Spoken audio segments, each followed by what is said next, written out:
Hi hello నమస్తే నేను మీ Ramesh welcome to Ram Ramesh education news channel. So ఈరోజు వచ్చేసిందే మనం కానిస్టేబుల్కి సంబంధించిన ఎగ్జామ్ అనేది ఎప్పుడు ఉండబోతుంది మెయిన్స్ అనే దానికి సంబంధించి మనం ఈ వీడియోలో డిస్కషన్ చేసుకోబోతున్నాము. సో ఫస్ట్ వచ్చేసిందే మనకి ఈవెంట్స్ అనేది కంప్లీట్ అయిపోవడం జరిగింది. సో చాలామంది ఈ డిస్టిక్లో ఇంతమంది, ఆ డిస్టిక్లో అంతమంది క్వాలిఫై అయ్యారు అని చెప్తున్నారు. సో ఇంటర్నల్గా ఎలా జరిగింది ప్రాసెస్ అనేదంటే, ఇప్పుడు చాలామంది ఫర్ ఎగ్జాంపుల్ నేను అనంతపురానికి చెందిన వాడిని, కానీ నా ఈవెంట్స్ అనేది చిత్తూరులో వేయడం జరిగిందనమాట.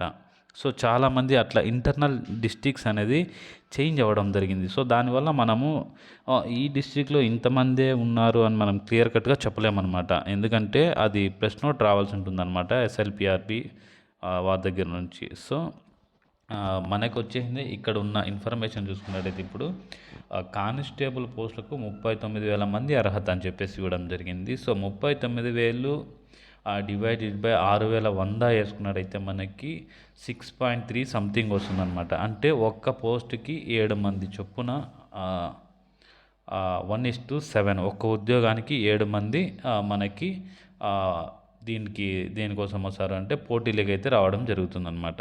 సో ఇక్కడ చూసుకున్నట్టయితే పూర్తి అయిన దేహదారుఢ్య పరీక్షలు త్వరలో తుది రాత పరీక్షలు అని చెప్పడం జరిగింది. కోర్టు తీర్పు మేరకే హోంగార్డులపై నిర్ణయం అని చెప్పడం జరిగింది. బీఆర్బీ చైర్మన్ రవి ప్రకాష్ అని చెప్పడం జరిగింది. సో జనవరి 30 ఆంధ్రజ్యోతి రాష్ట్ర ప్రభుత్వం త్వరలో భర్తీ చేయబోతున్న 6,100 పోలీస్ కానిస్టేబుల్ పోస్టులకు పోటీ పడబోతున్న అభ్యర్థుల్లో 39,000 మంది దేహదారుఢ్య శారీరక సామర్థ్య పరీక్షల్లో అర్హత సాధించారు. ప్రాథమిక పరీక్షల్లో అర్హత సాధించిన 95,000 మందికి రాష్ట్ర వ్యాప్తంగా 2024 డిసెంబర్ 30 నుంచి పోలీస్ రిక్రూట్మెంట్ బోర్డు ఉమ్మడి జిల్లా కేంద్రాల్లో ఫిజికల్ మెజర్మెంట్ టెస్టులు ప్రారంభించింది. అవి గురువారం ముగిశాయి.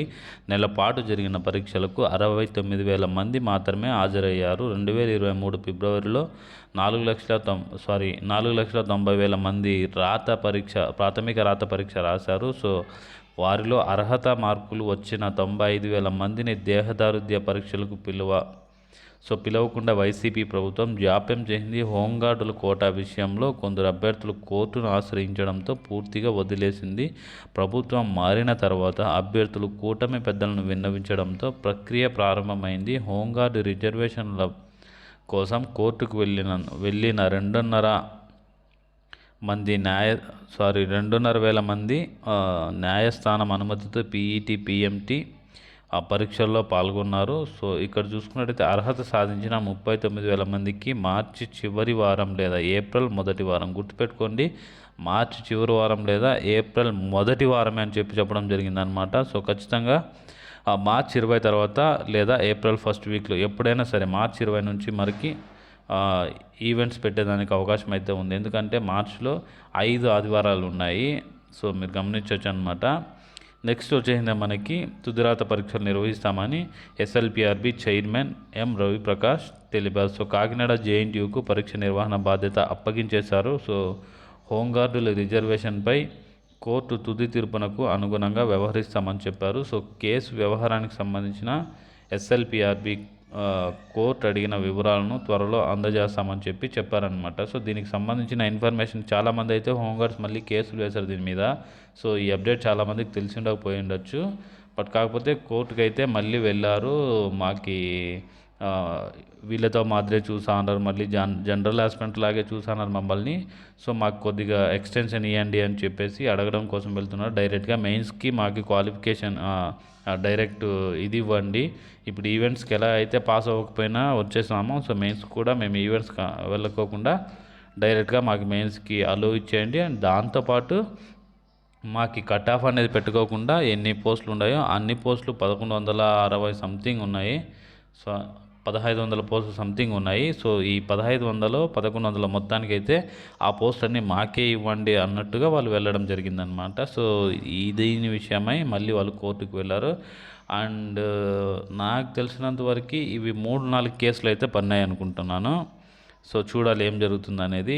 ఇవంతా కూడా మార్చి ఫస్ట్ వీక్ లేదా ఫిబ్రవరి ఎండింగ్ అంతా ఒక కొలిక్కి రావడం అయితే జరుగుతుందని నాకు తెలిసిన వాళ్ళు అంటుంటే విన్నాను. సో చూద్దాం, మేబీ మార్చి ఎండింగ్లో లేకపోతే ఏప్రిల్లో లేకపోతే మేనా అనేది ఒక ఈ 3 నెలల్లో అయితే ఖచ్చితంగా ఎగ్జామ్ అయితే జరిగిపోతుంది.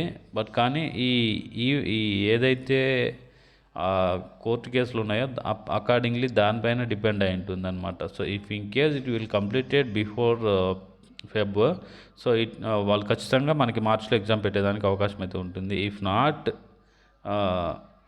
Realise the court cases, then SLPRB will continue the April or May.